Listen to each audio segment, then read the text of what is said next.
Hello friends, कैसे हैं आप लोग। आई होप आप सभी लोग ठीक होंगे, अपने मेंस एग्जाम के प्रिपरेशन सही से कर रहे होंगे।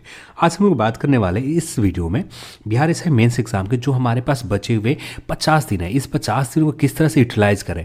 यही 50 दिन का आप जितना बेहतरीन तरीके से यूटिलाइज करते हैं, ये आपको फाइनल मेरिट लिस्ट यानी 2213 के फाइनल मेरिट लिस्ट में आना है, इसमें आने में मदद करेंगे। क्योंकि हम सभी लोग जानते हैं 47,000 टोटल रिजल्ट है। अब इससे 47,000 रिजल्ट में सिर्फ 2213 लोग यहाँ पर फाइनल मेरिट लिस्ट में आएंगे। इसके लिए हम लोग आज इस वीडियो में बात करने वाले हैं। साथ में हम लोग बात करेंगे करंट अफेयर पढ़ना चाहिए या नहीं पढ़ना चाहिए, इसके ऊपर भी हम लोग इस वीडियो में जानेंगे। तो चैनल पर आप नए तो चैनल को पहले सब्सक्राइब कर लो आप, और इस वीडियो को अपने दोस्तों के साथ शेयर जरूर करें। अब आते हैं अपने इस टॉपिक के ऊपर। तो किसी भी एग्जाम के प्रिपरेशन से पहले अपने जो कंपटीटर है ये किस लेवल तक है, ये जानना बहुत ज़रूरी है। अब यहाँ पर आप जब कट ऑफ देखते हैं, इससे मैक्सिमम चीज़ें आइडिया लग जाते हैं। टोटल रिजल्ट जो दिए गए 37,900 कैंडिडेट टोटल हैं, और जिनमें से आप कट ऑफ देखते हैं जो सबसे न्यूनतम कट ऑफ गया एससी कैटेगरी में 50.5%। यानी यहाँ पर ऐसे कैंडिडेट हैं जो इतने टफ पेपर में 50% स्कोर आसानी से लोगों ने किया, और यहाँ पर प्री एग्ज़ाम लोगों ने क्लियर किया। और यहाँ से एक चीज़ तो एक अनुमान आप दिमाग में बैठा लें, जितने भी कैंडिडेट हैं 47,900, इनमें से 900 कैंडिडेट को हटा दें तो 47,000 कैंडिडेट ऐसे हैं जो किसी भी हद तक जा सकते हैं इस एग्ज़ाम के मेंस को क्लियर करने के लिए। कोई भी हद से गुजर सकते हैं, क्योंकि इनको पता है कि ये आखिरी अटेम्प्ट है, ये मौका 2213 के फाइनल मेरिट लिस्ट में आना है। तो यहाँ पर कंपटीशन कितना है आप इससे अनुमान लगाकर, और कितना आपको मेहनत करनी चाहिए ये आप समझ सकते हैं। और मेहनत ऐसे नहीं करना है कि आप सिर्फ पढ़ते जाएं, पढ़ना नहीं है, हमें समझना है, हमें एक ही चीज़ को बार बार पढ़ना है। जैसे यहाँ पर बहुत सारे ऐसे लोग हैं जो आए दिन नए नए टॉपिक पढ़ते जा रहे हैं, पर मैं यहाँ पर ये कहना चाहूँगा जितने भी अभ्यर्थी हैं, नए टॉपिक के जगह जो आप जैसे आपका सिलेबस यहाँ पर जो है सामान्य विज्ञान, नागरिक शास्त्र, भारतीय इतिहास, भारतीय भूगोल, मैथ और रीजनिंग से प्रश्न पूछे जाएंगे। मैथ और रीजनिंग तो सब लोगों ने बेसिक से क्लियर करके आप चले जाए। डेली 1 घंटे भी प्रैक्टिस में देते हैं आप समय। रीजनिंग के लिए सप्ताह में 2 दिन समय आप फिक्स करें कि हमें रीजनिंग पर 2 दिन सप्ताह में, अभी जो हमें 50 दिन है, 2 दिन हमें समय देने हैं। यानी 50 दिन में आप 2 दिन की बात करें, एग्जाम आते आते अप्रॉक्स 14 दिन के आसपास टारगेट रखेंगे। हम 14 दिन जो समय देंगे रीजनिंग के ऊपर, 2 घंटे हमें समय देनी है किसी भी हालत में। और रीजनिंग जिस दिन आपका 2 घंटे समय देना, उस दिन कोशिश ये करें कि जो भी टॉपिक उठाएं, यानी लगातार 5 से 6 टॉपिक की प्रैक्टिस कर जाए। उस दिन एक भी टॉपिक छोड़ना नहीं है, कि लगातार जो टारगेट रखे हैं कि आज 10 टॉपिक को प्रैक्टिस करनी है, और 10 टॉपिक को एक बार हर टाइप के क्वेश्चन प्रैक्टिस कर आगे बढ़ना है। अब ये नहीं कोशिश करना है 2 दिन में कि एक ही चैप्टर के, यानी बहुत सारे ऐसे लोग होते हैं लगातार एक ही चैप्टर के एक ही चैप्टर को टॉपिक उठाया और एक ही चैप्टर में 2 दिन समय दे दिए। ये तरीका सही नहीं है। आप एक ही चैप्टर के ऊपर 2 दिन समय दे देते हैं, हमारे पास समय की कमी है, हमारे पास सिर्फ 14 दिन समय है, और इस 14 दिन में कोशिश ये करना है कि फाइनल मेरिट लिस्ट में आना। और इसके लिए फाइनल मेरिट लिस्ट में आने के लिए ये 14 दिन में डेली का जो 10 टॉपिक का प्रैक्टिस करनी है, तो 10 टॉपिक के एक ही प्रश्न को या 2 प्रश्न को सॉल्व करें, इससे ज़्यादा सॉल्व नहीं करनी है। और 2 प्रश्न को हर वीक ऐसी तरीके से, जो हमारे पास 14 दिन है, और इसी तरीके से सिर्फ एक ही टॉपिक को बार बार रिविजन कर लें। अब इतना काफ़ी होगा इस एग्जाम के रीजनिंग में अच्छे से स्कोर करना। और मैथ के लिए भी जो वीक में 4 दिन समय बच रहा है, और वीक में 4 दिन भी ठीक ऐसे ही करना, बस इसमें थोड़ा सा चेंज करना है, क्योंकि मैथ में थोड़ा समय ज़्यादा चाहिए। यानी 2 दिन समय देना, तो 2 दिन में लगातार 3 से 4 टॉपिक फिक्स करें कि 3 से 4 टॉपिक आसान हमें इस 2 से 4 दिन में हमें करना है, तब जाकर आप सही से मैथ को भी यूटिलाइज कर पाएंगे। अब बाकी मेन सब्जेक्ट आता है जो आपको यहाँ पर एजेस दिलाएंगे फाइनल मेरिट लिस्ट में। ये तो फाइनल मेरिट लिस्ट के फाइनल सिलेक्शन में, मैथ और रीजनिंग फाइनल सिलेक्शन के लिए आपको जोड़ लगाएगा, पर जबकि ये जो सारे सब्जेक्ट हैं ये आपको फाइनल मेरिट लिस्ट के लेवल तक लेकर जाएगा, और ये बहुत इंपॉर्टेंट है। और यहाँ पर बहुत सारे लोग हैं कि जो नए चीज़ों को पढ़ने की कोशिश कर रहे हैं, और यहाँ पर नए चीज़ों को पढ़ने की कोशिश नहीं करनी चाहिए। ठीक जैसे ही नई चीज़ को पढ़ने की कोशिश आप जब भी करते हैं, तो यहाँ पर एक चीज़ आने लगता है कि उसे याद करना, क्योंकि आप एग्ज़ाम हॉल में जितना आप सही बनाते यही मैटर करता है। आप कितना पढ़ के गए हैं ये मैटर करता ही नहीं कि आपने पढ़ा कितना है। आपने डेली 12 घंटे दिए या 14 घंटे दिए या 18 या 24 घंटा लगातार पढ़ा, इससे कोई मैटर नहीं करता। पर मेन मैटर करता है आपके एग्ज़ाम हॉल में कितना सही कर आ रहा है, कितने सही अटेम्प्ट लेकर आ पा रहे हैं, ये मैटर करता है। तो इस को लेकर हमें एक ही चीज़ को बार बार पढ़ना। अब यहाँ पर कट ऑफ आप देखते हैं तो यहाँ पर इतने सारे 47,900 कैंडिडेट ऐसे हैं जो 50.5% स्कोर आसानी से कर सकते हैं, यानी 50-51 क्वेश्चन जो आसानी से बना के आ सकते हैं। अब इनके बेसिक बहुत अच्छे लेवल के ऊपर है। इतने टफ पेपर में 50% स्कोर करना, इसका मतलब यही निकल कर आ रहा है इनका बेसिक जो है बहुत अच्छे तरह से क्लियर है। तो यहाँ पर यही चीज़ करना है जो आपका मेन कोर सब्जेक्ट है, जो इस एग्ज़ाम में जैसे समान विज्ञान है, तो इसी चीज़ को सिर्फ एग्ज़ाम आते आते कोशिश ये करना है कि कम से कम 3 बार रिवीजन हो जाए, और जो मुश्किल काम नहीं है। 3 बार रिवीजन करना मुश्किल काम नहीं है। नागरिक शास्त्र हम यदि बात करें तो नागरिक शास्त्र और पॉलिटी इसमें, तो यहाँ पर नागरिक शास्त्र के थोड़े बेसिक कॉन्सेप्ट आप क्लियर कर लें, और ये क्योंकि आपके लिए ये नया टॉपिक पूरी तरह से होगा। नागरिक शास्त्र के कुछ एक्स्ट्रा चैप्टर हमें पढ़ने होंगे, क्योंकि एनसीईआरटी आप यहाँ पर पढ़ते हैं तो जो ज़्यादा बेटर होगा एनसीईआरटी प्लस लूसेंट, इससे ज़्यादा आपको ज़रूरत नहीं पड़ेगी। पर एनसीईआरटी हम इतने कम समय में नहीं पढ़ सकते क्योंकि बहुत ज़्यादा लेंदी हो जाएंगे।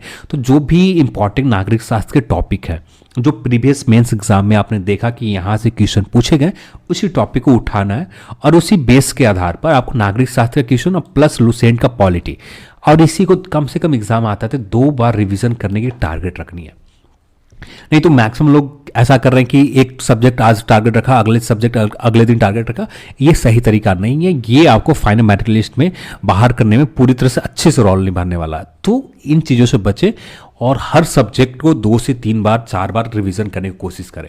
अब रही बात भारतीय इतिहास की, तो भारतीय इतिहास के लिए नए बुक को छूना भी नहीं है। घटना चक्र आप कोशिश करें कि छूना भी नहीं है। बहुत सारे लोग करें कि घटना चक्र से रिवीजन करनी चाहिए, पर मेरे हिसाब से घटना चक्र के रिवीजन नहीं करनी चाहिए। आपके पास नोट्स आपने बना रखा है, ठीक है, नोट्स बना रखा तो बहुत अच्छी बात है। नोट्स नहीं बना रखा है तो सिर्फ आप लूसेंट का फॉलो करें। लूसेंट से ज़्यादा एक्स्ट्रा पढ़ने की कोशिश ना करें। लूसेंट में आपने जितना स्कोर कर रखा है ना, यदि उतना भी आप स्कोर कंफर्म करते हैं ना, तब जाकर आप एक अच्छा कंपटीशन दे पाएंगे। 47,900 कैंडिडेट जो है उनको अच्छे कंपटीशन आप दे पाएंगे। तो यहाँ पर ये भी नहीं करना है कि जो हम बैठ गए घटना चक्र लेकर, और घटना चक्र की थोड़े से पेज थोड़ी हैं। मॉडर्न हिस्ट्री की बात करें लगभग 550 के आसपास पेज है, एंशिएंट में 250 के आसपास पेज है, और मेडिवल हिस्ट्री में 350 के आसपास पेज है। और 350 आसपास पेज को रिवाइज करना, उसे याद रखना बहुत टफ काम होता है। अब वहाँ से कुछ मतलब भी नहीं निकल कर आने कि हाँ यहाँ से कोई बड़े नंबर पर बड़े अमाउंट में क्वेश्चन पूछे जाएंगे। एंशिएंट से बात करें 2-3 क्वेश्चन होते हैं जो बेसिक लेवल के होते हैं। हमें लूसेंट में उतना दिया हुआ है, उससे हमें ज़्यादा करने की ज़रूरत भी नहीं है, तो उतना काफ़ी है लूसेंट में जो दिया हुआ है। तो घटना चक्र से बचना है, घटना चक्र आपको नहीं पढ़ना है। बहुत सारे लोग बताएंगे पॉइंटर ले लो, जो आपके पास लूसेंट है ये सफिशिएंट है, कोई पॉइंटर की जरूरत नहीं है।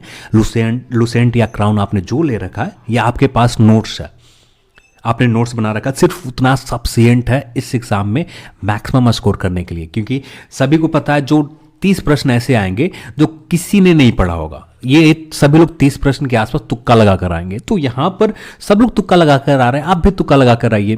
थोड़े बहुत आप कोशिश करें, ये जो 30 प्रश्न के लिए आप डेली 1 आवर दें।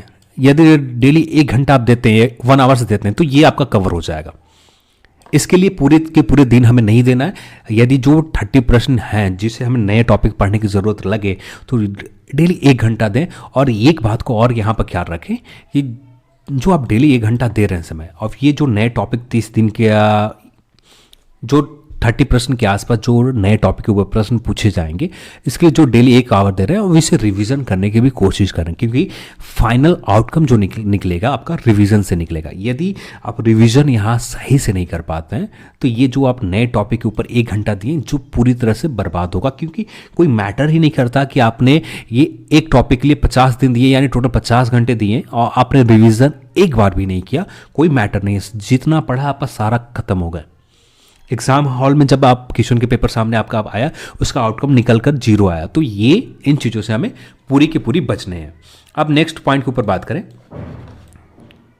सबसे इंपॉर्टेंट पॉइंट है करंट अफेयर पढ़ें या नहीं। करंट अफेयर बहुत इंपॉर्टेंट भी है सभी के लिए, पर मैं यहाँ पर कहूँगा कि अपने बिहार एसआई प्री एग्ज़ाम के लिए करंट अफेयर के ऊपर बहुत ज़्यादा समय दिया। तो इससे तो एक चीज़ तो क्लियर है कि आपका 2021 का करंट अफेयर पूरी तरह से क्लियर कर रखा है। बच्चा हमारे पास जैन, फेब, मार्च, तो ये 3 मंथ का करंट अफेयर ज़्यादा डेप्थ में ना जाए। जो यूट्यूब के ऊपर मंथली या top 100 current affair, top 300 study IQ के जो वीडियोस आते हैं, बहुत सारे यूट्यूब के ऊपर अपलोड रहते हैं, यदि ये टॉप 300 स्टडी आईक्यू के करंट अफेयर आप देख लेते हैं, ये 3 मंथ का जैन फेब मार्च, ये सफिशिएंट रहेगा।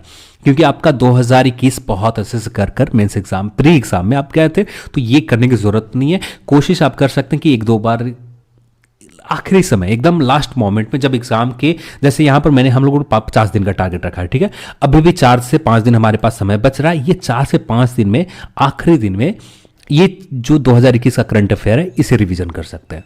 एक बार रिवीजन करके चले जाएं, क्योंकि हमने इस करंट अफेयर के ऊपर बहुत बार मेहनत की है, कई बार पढ़ा है, तो इतना ज़्यादा एफर्ट नहीं लगाना पड़ेगा। तो यहाँ पर हमें 4 से 5 दिन के समय में आप करंट अफेयर पढ़ सकते हैं। पर ये जो जैन फेब मार्च है, इसे अभी हमें 1 घंटे करके समय, ज़्यादा नहीं, सप्ताह में 2 दिन समय देते हैं करंट अफेयर के ऊपर, वीक में 2 दिन से 1 आवर आप समय देते हैं, तो ये लगभग आपको एग्जाम आते आते ये 3 मंथ जो है जैन फेब मार्च, ये कंप्लीट हो जाएंगे। तो यहाँ से आपका जो भी गलती होंगे प्रश्न, ये गलत होने से बच सकते हैं।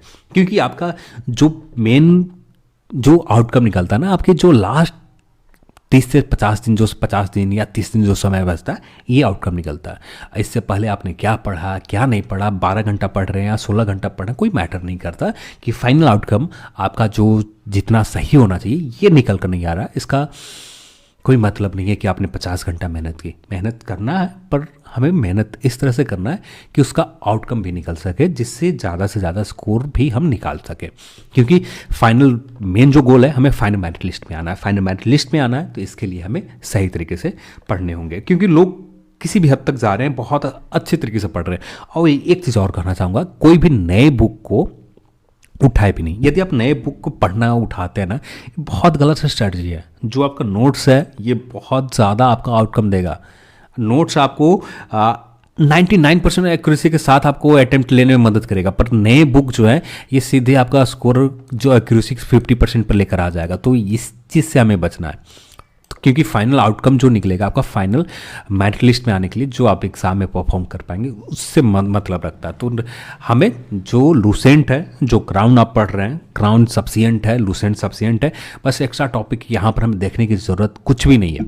आप डेली 1 आवर नए सब्जेक्ट के ऊपर, नए टॉपिक के ऊपर समय देते हैं, इतना सफिशिएंट रहेगा 50 दिन। डेली 1 घंटा हम समय दे रहे हैं, ये काफ़ी होता है नए सब्जेक्ट के लिए, नए टॉपिक के लिए। इससे ज़्यादा हमें देने की ज़रूरत भी नहीं है।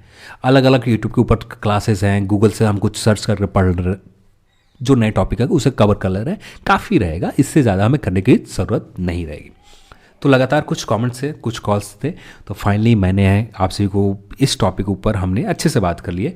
तो उम्मीद करता हूँ कि यहाँ पर जो भी कन्फ्यूजन रहा होगा मेंस एग्ज़ाम को लेकर, किस तरह से हमें डील करना चाहिए, तो ये वीडियो देखने के बाद आपको कोई भी डाउट नहीं रहेंगे। क्योंकि ये जो भी है बहुत बेहतरीन तरीके से मैंने बताया, हर चीज़ों को, हर एस्पेक्ट को। हाँ, एक चीज़ और कहूँगा, सभी कैंडिडेट का अपना अपना स्ट्रेंथ है, अपनी ताकत है, उसके हिसाब से इस चीज़ को यूटिलाइज करें और हूबहू कॉपी करने की कोशिश ना करें। और यहाँ पर मैंने उस तरह के बताया भी नहीं कि आप कॉपी कर सकते हैं, बस यही चीज़ बताया कि एक आइडिया दिया कि हमें किस तरह से डील करनी है, ये जो सब्जेक्ट है किस तरह से डील करना है, बस ये आइडिया दिया। और नए सब्जेक्ट को पढ़ने से बचना है, ये आप दिमाग में ख्याल रखें। क्योंकि आपके सामने जो कंपटीटर है, ये इतने आसानी से बेसिक क्वेश्चन के 50 से 51 आसानी से कर आ रहा है। 100 प्रश्न पूछे जा रहे हैं, जिनमें 51 प्रश्न आसानी से बना रहे हैं, और जो 50 प्रश्न है, इसमें अटेम्प्ट तुक्का भी लगाएंगे तो 10-20 सही कर आ जाएंगे। तो कंपटीटर आपके बहुत अच्छे हैं, तो कोशिश करें अपने आप को बहुत बेहतर तरीके से रिप्रेजेंट करें, बहुत बेहतर तरीके से अपने आप को, अपने समय को यूटिलाइज करें, तब जाकर आपको फाइनल सिलेक्शन में बहुत आसानी होगी। तो चलिए, आज के इस वीडियो में इतना ही, और इस वीडियो को देखने के लिए आप सभी को बहुत बहुत धन्यवाद। जय हिंद।